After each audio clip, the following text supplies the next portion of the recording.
বাড়ি করিমগঞ্জ, আসাম। আমি এটা নাথ মিশনের মানে সর্বভারতীয় সভাপতি।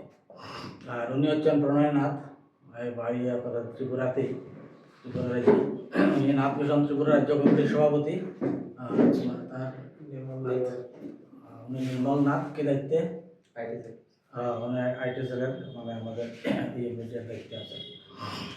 আর সম্পাদক আসার কথা ছিল, উনি একটু অসুস্থ থাকায় এখন উপর থেকে আসতে পারেননি।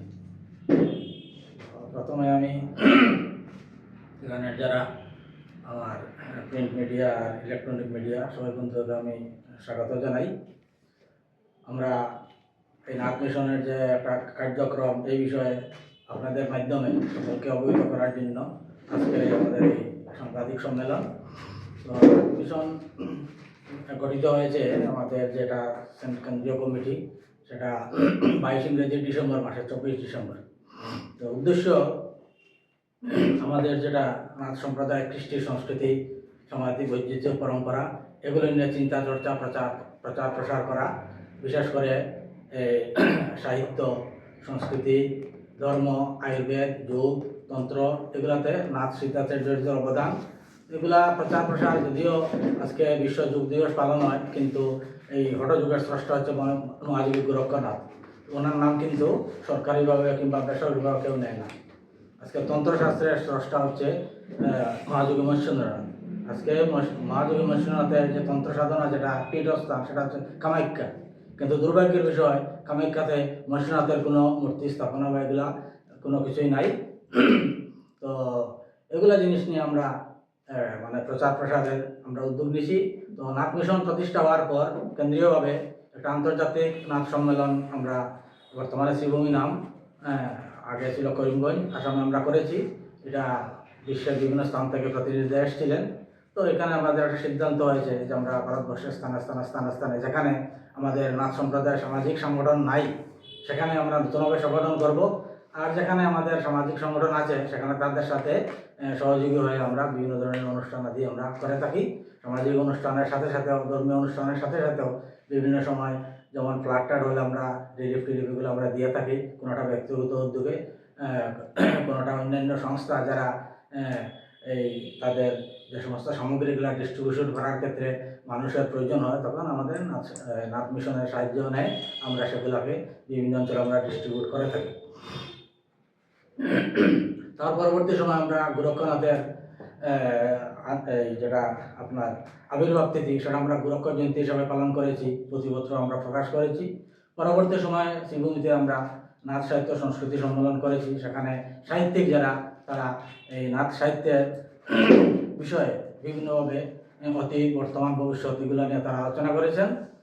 এইবার ধর্মনগরে যেগুলো আমাদের যে সামাজিক মানুষরা রয়েছেন, তারা ওই ধরনের আগ্রহ প্রকাশ করলেন যে আমাদের ধর্মনগরে তো আমাদের সামাজিক কোনো সংগঠন নাই, তো যদি আপনারা এই বিষয়ে একটু চিন্তাধারা করেন। তখন গত ডিসেম্বর, কত তারিখ, 25শে ডিসেম্বর, একটা কিছু সংখ্যক মানুষকে নিয়ে তাদেরকে সাথে যোগাযোগ করা গিয়েছে। তাদের উপস্থিতিতে এই নাথ মিশন ত্রিপুরা রাজ্য কমিটি গঠিত হয়েছে। এবং গঠিত হওয়ার পর অনেকেই যারা এখান থেকে এই করিমগঞ্জ বা অন্যান্য স্থানে গিয়ে এইগুলোর প্রোগ্রাম দেখেছিলেন, তারা বলে আমাদের ধর্মনগরে এই ধরনের একটা প্রোগ্রাম হওয়া উচিত। সেই জন্য আগামী ওই 12ই মার্চ বৃহস্পতিবার ধর্মনগর টাউন হলে সমগ্র দিবসব্যাপী নাথ সাহিত্য সংস্কৃতি নিয়ে আলোচনা হবে। তো এখানে আমরা নেপালের ভোলানাথ যোগী, উনি যোগ প্রচারক, নাথ সাহিত্য নিয়ে ওনার বক্তব্য আছে, ওনাকে আমরা আমন্ত্রণ করেছি। উড়িষ্যা কেয়ার ব্যাংক বোর্ডের মহন্ত স্বামী শিবনাথজি মহারাজ মুখ্য অতিথি উপস্থিত থাকবেন। এখানে পানিসাগরের যিনি বিশেষ করে কবি বা সাহিত্যিক পেনশন প্রাপ্ত এবং এই নাথ সাহিত্য সম্পর্কে যার অগাধ পাণ্ডিত্য রয়েছে, মিলন দত্ত, এবং আইনজীবী তথা লেখক ঋষিকেশ নাথ প্রমুখ এই ভাষণ দেবেন। এর মধ্যে বাংলাদেশ শ্রীমঙ্গল থেকেও রেলওয়ে বিভাগের অবসরপ্রাপ্ত deputy superintendent of police Niharranjan Nath, উনিও ভিসা নিয়ে এসেছেন কলকাতায়, উনিও এখানে উপস্থিত থাকার জন্য আমরা আমন্ত্রণ জানিয়েছি। উনি উপস্থিত থাকার আগ্রহ প্রকাশ করেছেন। তারপরে শুধু সাহিত্য, সংস্কৃতি, ধর্ম নিয়েও চললে হবে না। মানুষের কিছু সামাজিক সমস্যা দিয়েছে, যেগুলা বিভিন্ন সময়ে যারা রাজনীতি করেন, রাজনৈতিক ব্যানারে এগুলা উপস্থাপন করা হয়তো নানান কারণে করা হয় না, বা করতে গেলে তারা দ্বিধাবোধ করেন।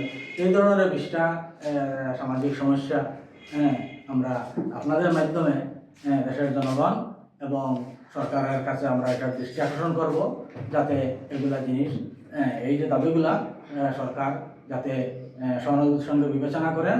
দাবিগুলোর মধ্যে রয়েছে বিভিন্ন মহাপুরুষের কি বলে তিথিতে, আবির্ভাব তিথিতে আপনার সরকারি ছুটি ঘোষণা আছে, কিন্তু আমরা বিভিন্ন সময় আমরা দাবি জানিয়েছি কেন্দ্রীয় রাজ্য সরকারের নিকট, আসামে জানিয়েছি, এখানেও জানিয়েছি, দৃষ্টি আকর্ষণ করেছি। এখানে জানানো হয় না, এই সম্প্রতি আমরা জানিয়েছি এবং আপনাদের মাধ্যমে সেটা জানাবো যে মহাযোগী গোরক্ষনাথের আবির্ভাব যে তিথি, সেই তিথিতে কেন্দ্র এবং রাজ্য সরকারের ছুটি ঘোষণা।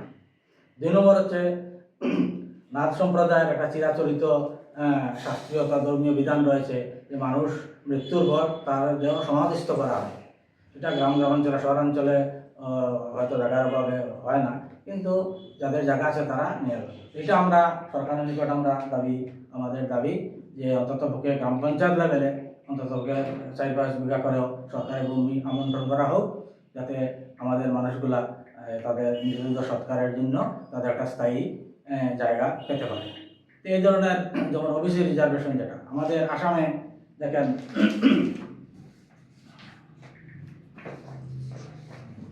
আসামে ছিল প্রথম 15%।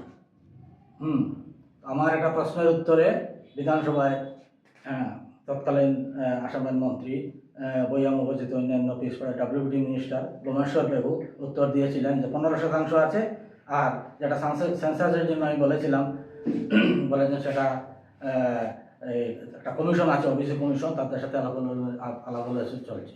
যাই হোক, পরবর্তী সময়ে সেই অঞ্চলের সেই রাজ্যের মানুষের অনেক দাবি ছিল যে সেটাকে যেটা সর্বভারতীয় স্তরে যেখানে 27% আছে সেখানে আসামের 27% করতে হবে। তৎপরে আমি আর বিধানসভায় ছিলাম না, পরবর্তী সময় আমার RTI প্রশ্নের উত্তরে সেটা আমি এমনি জানাচ্ছি, তবে সরকারি রেকর্ড আমার পেতে হয়, সেই জন্য সেটা আমরা এই reservation in direct recruitment ST plain, মানে সমতলে যারা উপজাতি তারা পাবে 10%, ST হিলস পাহাড়ে যারা থাকে 5%, SC এজ এ হোল 7%, আর OBC MOBC মিলে 27% আসামে সেটা কার্যকরী আছে। আচ্ছা, তারপরে আপনার এই ঠিকাদারি এগুলোর ক্ষেত্রেও একটা সংরক্ষণ আছে, কিন্তু ত্রিপুরাতে আমি শুনেছি এগুলো নাই। মানুষ এই ধরনের বিভিন্ন সময় দাবি করে, তো বলেছে যে আপনারা এই মিশনের মাধ্যমে এগুলা জিনিস সরকারের দৃষ্টি আকর্ষণ করেন। আমরা চাইতেছি যে আসামে যাতে ত্রিপুরায় যাতে এই ওবিসি সংরক্ষণ বিল বিধানসভায় পাস হয় এবং তাদের যে এলিজিবিলিটি ক্লেম যেটা মানুষের 27%, ইন ল রেসপেক্ট 27% যাতে সংরক্ষণের ব্যবস্থা করা হয়। আসামে আরেকটা আছে, এই সমাজের তৎকালীন সময়ে তরুণবাবু সরকার ছিল, তো তখন বিভিন্ন সময় মানুষের দাবি ছিল যে নাথযোগী ডেভেলপমেন্ট কাউন্সিল, একটা কাউন্সিল গঠন করা দরকার, এবং গঠন করে পরবর্তী সময় সেটা গঠিত হয়েছে এবং কাউন্সিলে এভরি ইয়ার কিছু পয়সা দেয়। সেখানে ধরেন ক্যান্সার পেশেন্ট, যারা দুস্থ মেধাবী ছাত্র, দরিদ্র, তাদের একটা আর্থিক সহায়তা, বা আনএমপ্লয়েড অটো রিক্সা বা এই ধরনের কিছু স্কিম নেওয়া হয় আসামে। তো ত্রিপুরায়ও নাথ সমাজের দাবি যে নাথযোগী ডেভেলপমেন্ট কাউন্সিল গঠন করা।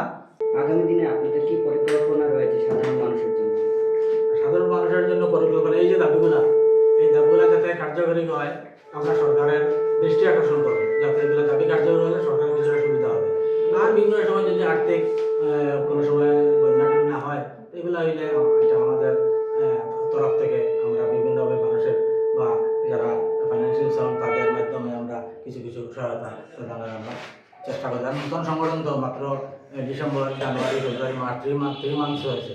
তো 3 মান্থসের মধ্যে আমরা যতটুকু পারি ত্রিপুরার বিভিন্ন অঞ্চলে আমরা পরিবহন করেছি। আমাদের আশা যে উক্ত এই সাহিত্য আলোচনা সভায় নিয়ার অ্যাবাউট সহস্রাধিক মানুষের একটা উপস্থিতি আমরা আশা করতেছি। ত্রিপুরাতে কি এটা আপনাদের প্রথম প্রেস মিট আরো হয়েছে? না, এই নাথ মিশনের মাধ্যমে, কারণ আমাদের নাগরিকদের কোনো সামাজিক সংগঠন আগে ছিল, পরবর্তী সময়ে অনেকে মারা গিয়েছে বা অনেকে সেটা ধরে রাখতে পারে নাই বা সিস্টেমেটিক করে নাই। সেই জন্য অনেকের দাবি যে আপনারা এই ধরনের একটা সামাজিক সংগঠন করেন, সেটা যাতে পর্যায়ক্রমে যেটা অন্যান্য স্টেটে যেভাবে আছে ঠিক সেইভাবে যাতে এটা স্থায়ী হয়। আমি থাকলাম না, কিন্তু আমার পরবর্তী আরেকজন আসবে, তারা এটা পরিচালনা করবে। তো এটা 3 মাস হয়েছে, 3 মাসের ভিতর আমাদের এই প্রথম কার্যসূচিটা আমরা হাতে নিয়েছি। আপনারা যে দাবি দেওয়াগুলি সরকারকে দিয়েছেন, হুম। যদি সরকার আপনাদের দাবি দেওয়া নিয়ে চিন্তা ভাবনা না করে আগামী দিনে কি পরিকল্পনা রয়েছে আপনাদের? আগামী আমরা আবার পুনরায় সরকারের দৃষ্টি আকর্ষণ করব, আর জনগণকে সচেতন করার ব্যাপারে আমরা বিভিন্নভাবে আমরা চেষ্টা করব।